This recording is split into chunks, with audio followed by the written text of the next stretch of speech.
Crônicas, capítulo de número 9, habitante de Jerusalém depois da volta do cativeiro. Como nós sabemos, Crônicas foi o livro escrito para aqueles que retornaram do cativeiro. Capítulo 9, verso 1 diz assim: E todo Israel foi contado por genealogias, eis que estão escritos no livro dos reis de Israel. E os de Judá foram transportados à Babilônia por causa da sua transgressão. Veja, foi traçada as genealogias, começando desde Adão, chegando até aquela época. Agora o capítulo 9 é um resumo dos feitos de Judá que foi levado ao cativeiro, para que quando chegar no 10, a história ela entre mais nos detalhes a partir do rei Saul.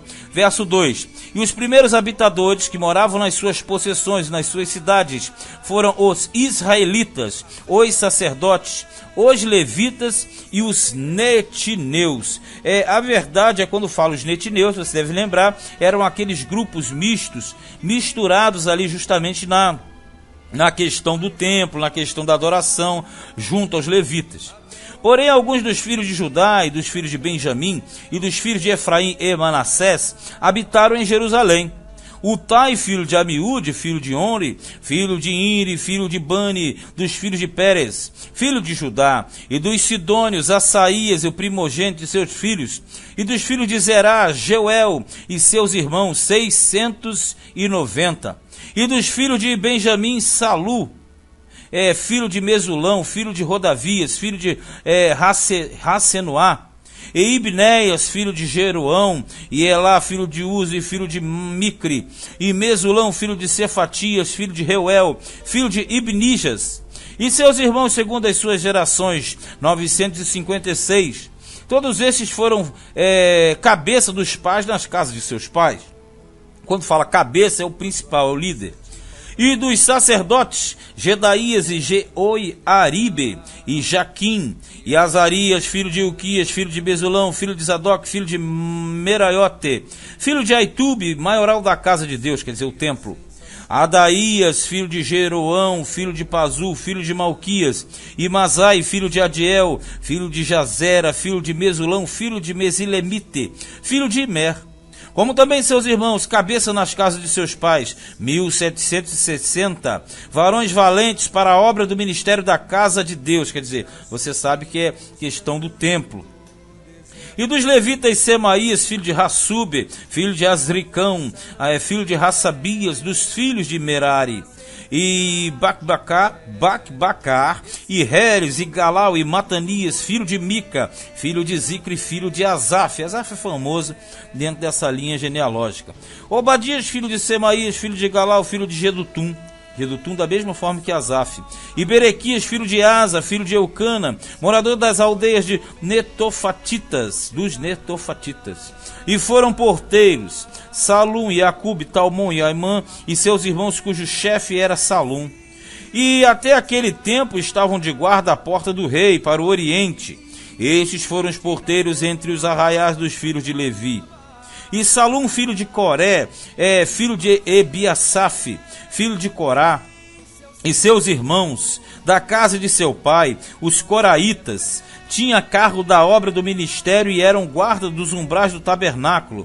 E seus pais foram capitães do arraial do Senhor e guardadores da entrada. Toda essa distribuição de entrada, saída, quem faz isso e aquilo, foi justamente deixada pelo Davi antes de sua morte para Salomão. E Finéias, filho de Eleazar, dantes era entre eles guia, como o qual era o Senhor. E Zacarias, filho de Meselemias, era o porteiro da porta da tenda da congregação. Voltando no versículo 20, você deve lembrar que Finéias era filho de Eleazar e neto de Arão, né? Para não esquecer, não perder a linha. 22. Todos estes escolhidos para serem porteiros dos umbrais. Umbral é a entrada, ou das entradas.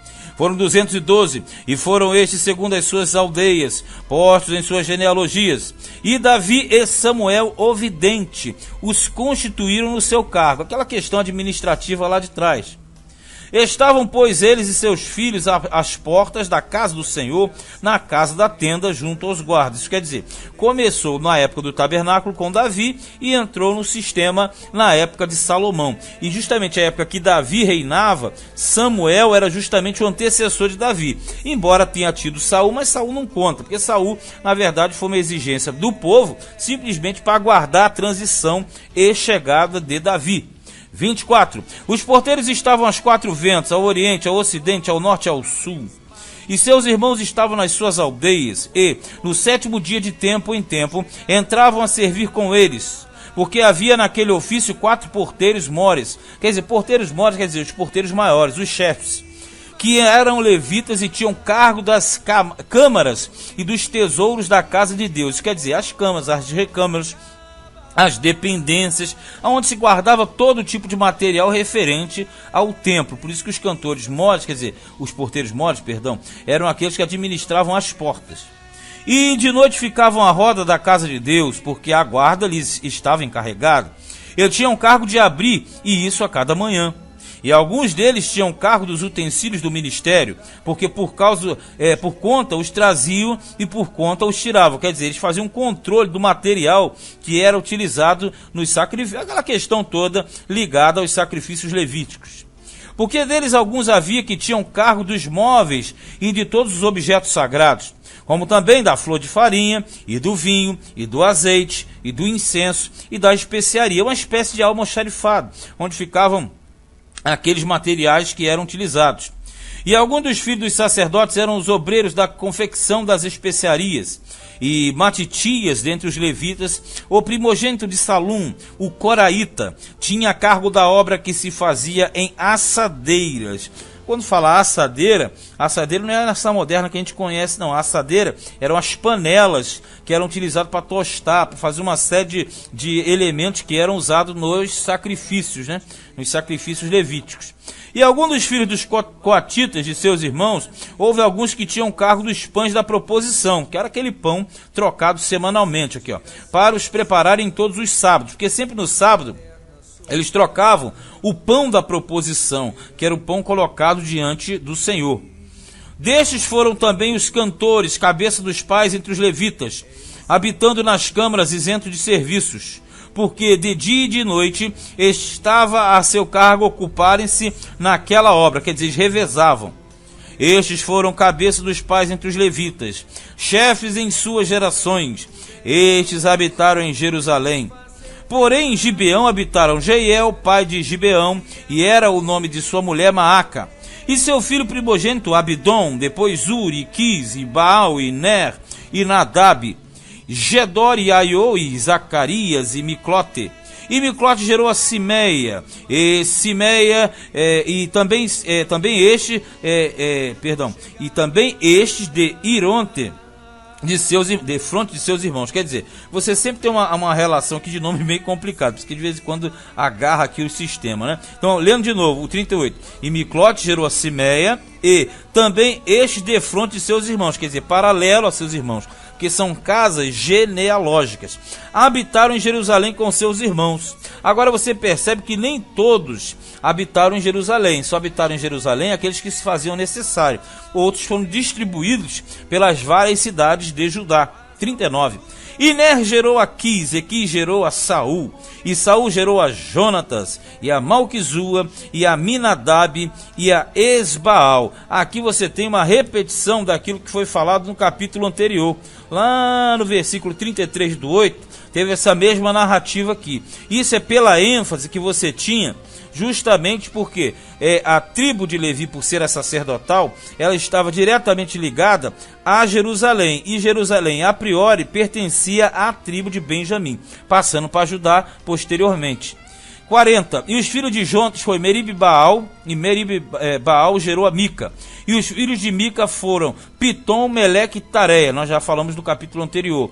E Acai gerou a Jaerá, e Jaerá gerou a Lemete, e a Asmavete, e a Zine, e Zine gerou a Mosa, e Mosa gerou a Bineá, cujo filho foi Refaías, cujo filho foi Eleasa, cujo filho foi Azel.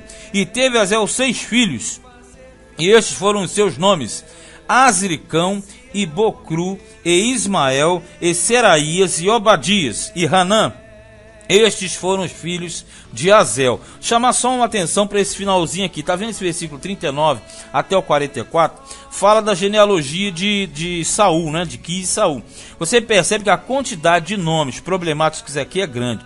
Como Isbaal, como Meribaal, que é o Isbosete, o Mefibosete. Aí você tem também Pitom. Você tem Meleque, você sabe que isso aqui é nome de deuses pagãos. Aí você pega na sequência, também tem, quando fala cá já era tal, aí fala que as Mevetezinhas, tem mais cara problemático aqui. Quando chega no 43, tá vendo? Por exemplo, Refaías. Refaías é uma alusão aos Refaíns. Então, quer dizer, são nomes completamente complicados. Você pega aqui também no versículo 43, Azel. Azel também é complicado, que é uma variante de Azazel, que era o nome do bode demônio. Então, esses nomes aqui sempre ligados a casa de Saul, uma casa meio problemática. Aí no 44 fala, e teve Azel 6 filhos, e para quem é um bom entendedor, o 6 era o número da falha, o número da falibilidade humana. Então quer dizer, esse finalzinho aqui detona praticamente a casa de Saul. Você vai falar, mas por que então estava falando da casa de Levi, no caso, né, dos habitantes de Jerusalém, e centralizou em Levi, e no finalzinho fala da casa de Saul. Aí você vai perceber por quê. Como está falando dos que voltaram a habitar em Jerusalém depois, está detonando a casa do Saul aqui no finalzinho, porque no capítulo 10 vai vir um relatório dele, que aqui no livro de Crônicas é totalmente contrário às suas práticas. E você tem que marcar isso, nada na Bíblia por acaso. O fechamento do 9 é porque no 10 ele ia entrar forte e pesado na casa de Saul. Mas este foi o primeiro livro de Crônicas, capítulo de número 9.